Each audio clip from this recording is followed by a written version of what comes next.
Sa pinagsanib na operasyon ng Iloilo City Police Station 3 at Philippine Drug Enforcement Agency Iloilo Provincial Office, matagumpay na naaresto ang isang individual sa Barangay Quintinsalas, Haro, Iloilo City. Ito lamang ika-23 ng Enero taong kasalukuyan. Pinangunahan ni Police Captain Mary Jane P. Panes, Officer in Charge ng Iloilo City Police Station 3 at ni Intelligence Officer 1 Johnny Boy Ibanez, team leader ng PIDEA Iloilo, ang operasyon na nagresulta sa pagkakakumpiska ng iligal na droga at armas. Ang arestado ay kinilalang si alias Pedrito, isang residente ng nasabing barangay at itinuturing na isang street-level individual sa ilalim ng listahan ng mga drug personalities. Sa operasyon, nakuha mula kay alias Pedrito ang 5 heat-sealed na transparent plastic sachet na naglalaman ng hinihinalang shabu, pati na rin ang buy-bust item at buy-bust money na nagkakahalaga ng 1,600 pesos. Ang kabuang timbang ng mga na-recover na shabu ay humigit kumulang 7 gramo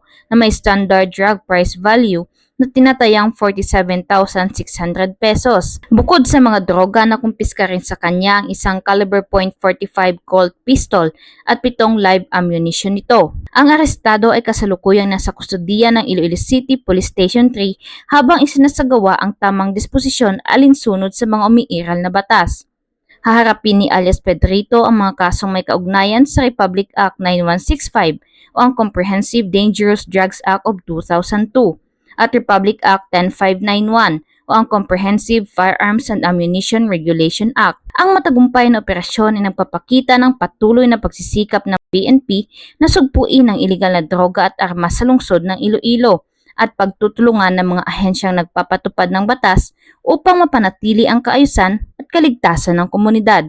Mula dito sa Police Regional Office 6, ako ang inyong PNN correspondent, Patrolwoman Glidel Astrologo, alagad ng batas, tagataguyod ng Balitang Pulis.